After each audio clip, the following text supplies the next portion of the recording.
الحمد لله رب العالمين والعاقبة للمتقين والصلاة والسلام على رسول النبي الكريم أما بعد فأعوذ بالله من الشيطان الرجيم بسم الله الرحمن الرحيم يا أيها الذين آمنوا إذا نودي للصلاة من يوم الجمعة فاسعوا إلى ذكر الله وذروا البيع ذلكم خير لكم إن كنتم تعلمون فإذا قضيت الصلاة فانتشروا وابتغوا من فضل الله واذكروا الله كثيرا لعلكم تفلحون صدق الله العظيم اللهم ربي اشرح لي صدري ويسر لي أمري واحلل عقدة من لساني يفقهوا قولي ربي زدني علما ربي زدني علما ربي زدني علما اللهم صل على محمد النبي الأمي وأزواجه أمهات المؤمنين وذريته وآل بیتہ كما صليت على إبراهيم إنك حميد مجيد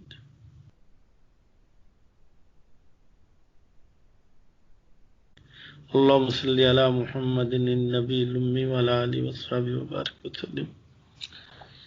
اللہ رب العزت نے سال بنائے، پھر مہینے بنائے، پھر ہفتے، دن بنائے، دن کے دو حصے کیے، ایک رات ایک دوپہر، پھر اس کو گھنٹوں میں بنایا، گھنٹوں میں منٹوں میں بنایا، پھر سیکنڈوں میں بنایا، اور سیکنڈ سے یہ سالوں اور سالوں سے صدیوں میں چل جاتا ہے۔ اسی طرح ہی جہاں مہینے بنائے وہاں ہفتے بنائے، اور ہفتے میں 7 دن رکھے، اور 7 دن میں اللہ رب العزت نے جمعے کے دن کی فضیلت باقی دنوں سے زیادہ کر دی، اور اس کو سید الایام، اور جمعے کی رات کو باقی راتوں پہ فضیلت دے دی۔ عموماً لیلۃ القدر یا شب برات یہ راتیں چھوڑ کے عمومی رات سال کی میں جو جمعے کی رات ہوتی ہے جسے شب جمعہ کہتے ہیں، وہ برکت والی اور دعاؤں کی قبولیت والی ہوتی ہے۔ تو جمعے کے دن کی اللہ رب العزت نے فضیلت بیان کر دی۔ پھر مسلمانوں میں جمعے کی نماز کو واجب قرار دے دیا گیا۔ جہاں کے جمعے کے احکامات ہوتے ہیں وہاں جمعہ ہوتا ہے، جہاں نہیں ہوتے وہاں زور ہی پڑھتے ہیں لوگ۔ اللہ رب العزت نے پھر جمعے کے دن کے اندر ہی لمحات کو قیمتی، مزید قیمتی اور بہتر سے بہتر بنا دیا۔ حدیث مبارکہ میں آتا ہے کہ جمعے کے دن کا ایک لمحہ ہوتا ہے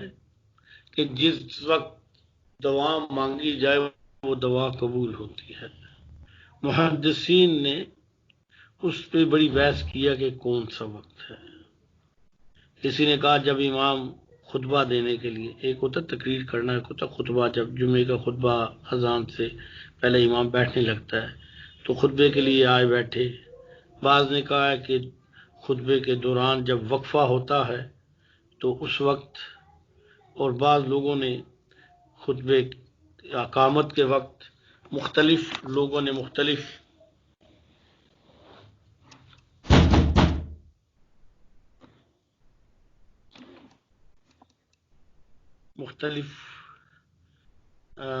فضیلتیں بیان کی ہیں، اور حدیث طیبہ میں اور اکثر جس پہ امت کا اتفاق ہے وہ عصر کی، جمعے کے دن عصر کی نماز اور مغرب کے درمیان، عصر کی نماز سے بعد اور مغرب کے درمیان یہ لمحات بہت قیمتی اور اللہ کے ہاں ان کا درجہ اور قبولیت اور دعاؤں کی قبولیت کا لمحہ ہوتا ہے۔ اب اس کے علاوہ بھی قبولیت کے کچھ وقت اور بھی ہیں، جیسے کہ روایت میں آتا ہے کہ سیدنا عمر فاروق رضی اللہ تعالی عنہ کے دور میں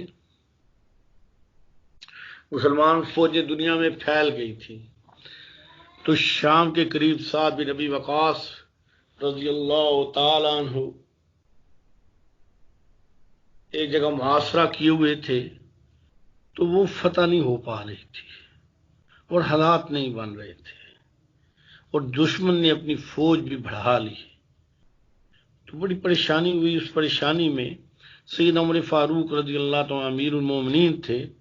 ان کو خط لکھا کہ حضرت ایک تو دعا فرمائیں اللہ مشکل آسان کرے،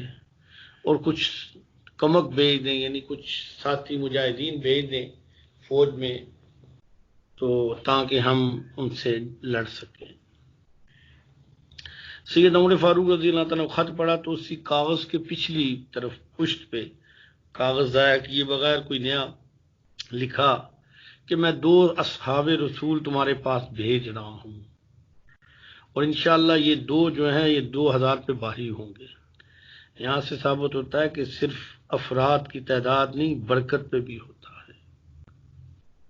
جتنا قرب باری ہوتا ہے اتنی برکات زیادہ ہوتی ہیں، اس لیے قرب باری پہ زور دیا جاتا ہے۔ بعض لوگ اعمال پہ زور دیتے ہیں، حضرات صوفیہ قرب باری پہ زور دیتے ہیں۔ ایک بندہ لاکھوں پہ ہیوی ہو جاتا ہے جب اس کا اللہ سے تعلق بن جاتا ہے، تو وہ 2 بندے جو ہیں یہ کافی ہیں، بھیج دیے۔ اور ساتھ نیچے ایک بات لکھی کہ جمعے کے دن زوال کے وقت اللہ کی بارگاہ میں دعا کرنا۔ سعد بن نبی وقاص رضی اللہ تعالیٰ صحابی رسول تھے، بڑی عالی شان تھے، عشرہ مبشرہ میں آتے تھے، تو انہوں نے جب یہ پڑھا تو بہت خوش ہوئے، بہت خوش ہوئے، اور لشکر کو اکٹھا کیا۔ لشکر کو اکٹھا کرنے کے بعد انہوں نے کہا کہ امیر المومنین نے 2 اصحاب رسول بھیجے ہیں، رسول اللہ کے ساتھی بھیجے ہیں،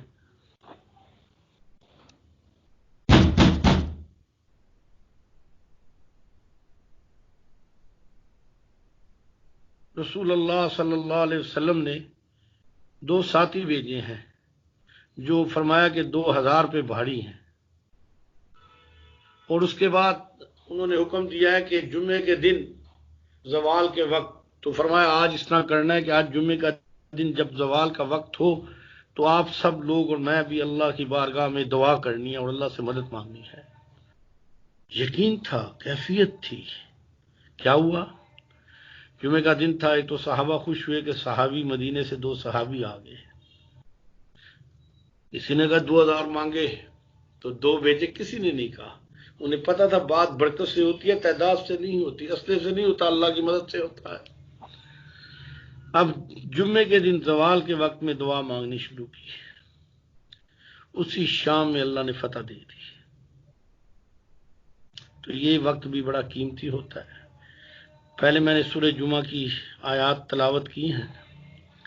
کہ جس میں مسلمانوں کو حکم دیا گیا ہے،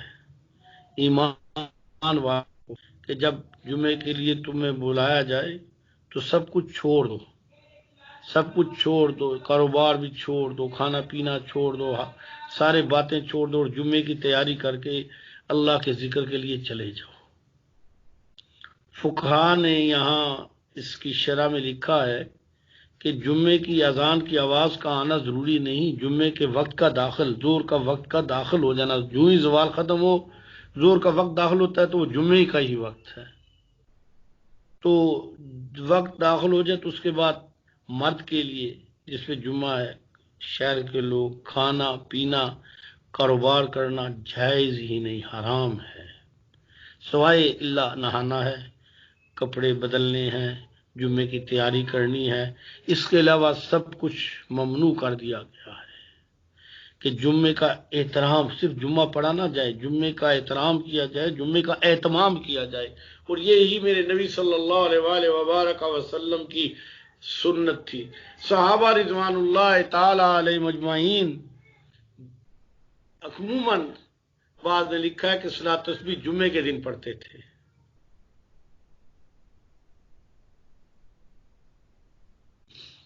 تو صلاۃ تسبیح کے بارے میں آتا ہے کہ اس کا سب سے افضل ٹائم رات عشاء سے لے کے رات کا ہے، لیکن جمعے کے دن آدمی اس کو سے پہلے پڑھ لے، زوال کے بعد پڑھ لے یا زوال کے آنے سے پہلے پڑھ لے تو یہ بہتر ہے اس کے لیے۔ تو جمعے کے دن کا اہتمام اعتراض، پھر قرآن مجید کیا کہتا ہے؟ فَإِذَا قُضِيَتِ الصَّلَاةُ فَانتَشِرُوا فِي الْأَرْضِ وَابْتَغُوا مِنْ فَضْلِ اللَّهِ وَاذْكُرُوا اللَّهَ كَثِيرًا لَعَلَّكُمْ تُفْلِحُونَ۔ جب تم نماز پڑھ چکو تو پھیل جاؤ اللہ کی زمین میں اس کا فضل تلاش کرو۔ تمام مفسرین نے اس سے مراد رزق حلال کا کمانا، تجارت کا کرنا، دکانداری کا کرنا، روزگار کا کرنا، اس سے مراد لیا ہے۔ وہ جائز ہے اور اللہ اس میں برکت ڈالے گا، لیکن اس کے ساتھ ایک قید بھی لگا دی، ایک پابندی لگا دی، وَاذْكُرُوا اللَّهَ كَثِيرًا، یعنی یہ نہیں کہ اب تم نماز پڑھ کے آگے تم فارغ ہو گئے، تمہیں کوئی کام نہیں، بس دنیا ہی دنیا کرتے ہو، نہیں، اس حال میں، اس لمحے میں بھی تم اللہ کی یاد، اللہ کے ذکر، اللہ کا دھیان، اللہ کی قرب کی تمہیں وقفہ نہیں آنا چاہیے۔ اب اس میں مختلف صورتیں ہیں کہ کاروبار کرتے ہوئے اللہ نہیں بھولنا چاہیے، حلال حرام کی تمیز بھی ہو، کاروبار کرتے ہوئے بسم اللہ اور کلمات اور ترتیب کو بھی برقرار رکھے، اور کاروبار کرتے ہوئے اسے اللہ کا تعلق نہ ٹوٹے، اور کاروبار کرتے ہوئے اس کا ذکر بھی جاری رہے۔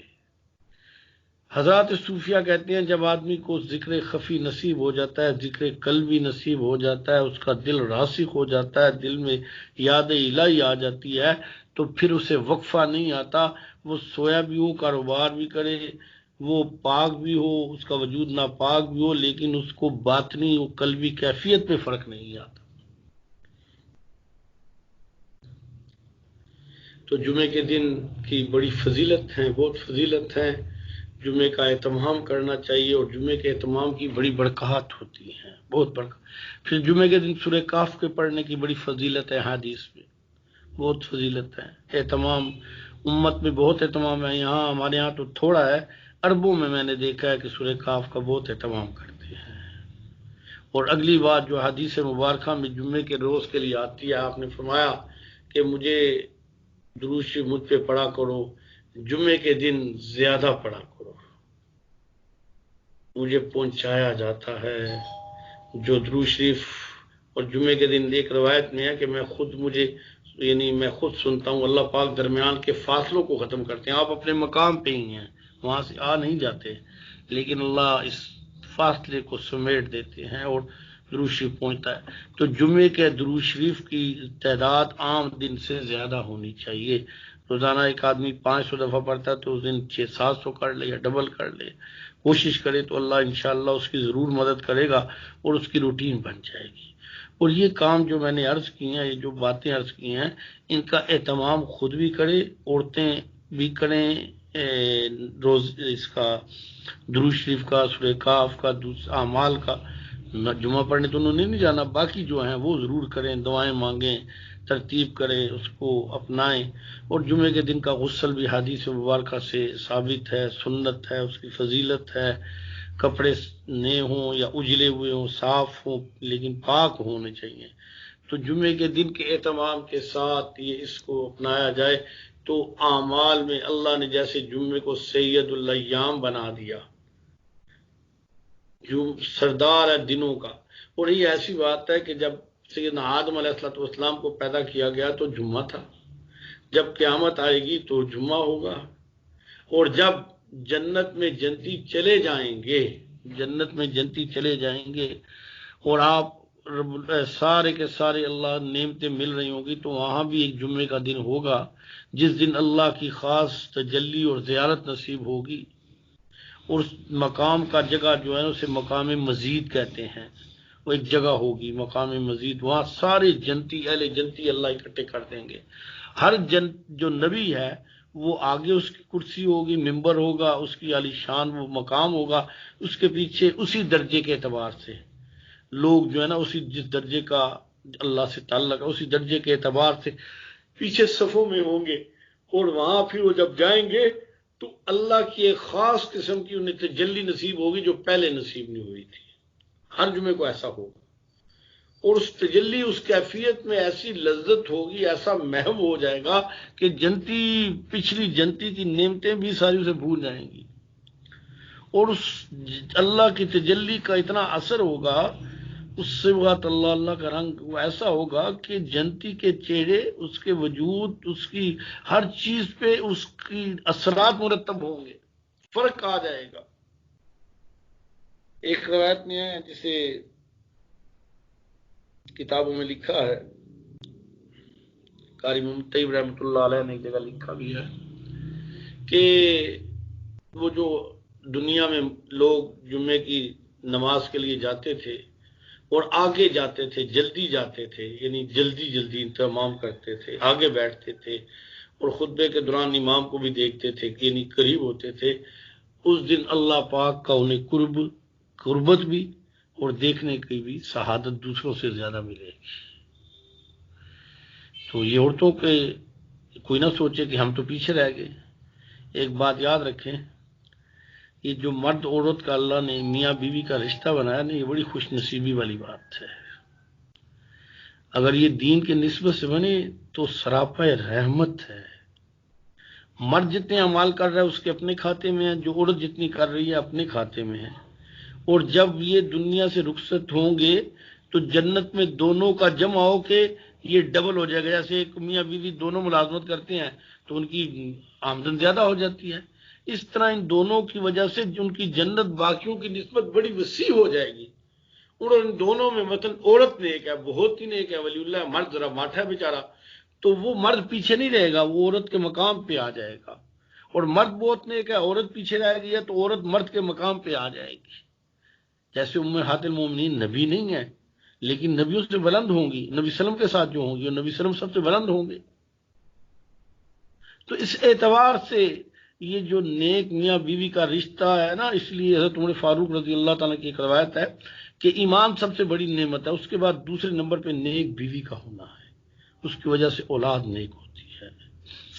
تو گائے میں اسی لیے عرض کرتا ہوں کہ شادیوں سے پہلے اس کا بندوبست کیا جائے، لڑکا ہے تو نیک لڑکی دیکھی جائے، لڑکی ہے تو نیک لڑکا دیکھا جائے۔ اللہ دنیا کے معاملے بنا دیتے ہیں لیکن اخلاق، محبت، دین، میں نے کتنے ایسے دیکھے ہیں کہ شادی کرتے دیکھا نہیں پتہ چلتا اس کا عقیدہ ہی خراب ہے، بچوں کی نسل تباہ ہو جاتی ہے۔ پیسے دیکھے، خوبصورتی دیکھے، کار کوٹھی، بینک بیلنس تو دیکھا لیکن دین چلا گیا۔ تو دین کو مقدم کریں اور اس کا نفع انشاءاللہ دونوں میاں بیوی کو بھی ہوگا، اور اس کے بعد نیک صالح جو اولاد ہوگی وہ بھی صدقہ جاریہ بنے گی، وہ بھی کھاتے میں آ جائے گی، ان کی اولاد، ان کی اولاد، ان کی اولاد، یہ سارا ملے گا۔ حدیث میں آتا ہے جب میدان محشر میں آدمی کو نامہ اعمال ملے گا تو دیکھ کے کہے گا بارے الہ، اتنا میں نے تو کیا ہی نہیں تھا، یہ تو اتنا جہاد ہے، میں نے جہاد ہی نہیں کیا، اتنے حج لکھے ہیں۔ فرمایا تو نے اپنی اولاد کی تربیت کی، انہوں نے اپنے یہاں تک سب کا ان کو ثواب دیا، تو ذریعہ بنا تھا، یہ سارا تیرے اور یعنی ماں باپ کے کھاتے میں بھی آ جاتا ہے۔ تو اس کے لیے کوشش کرے۔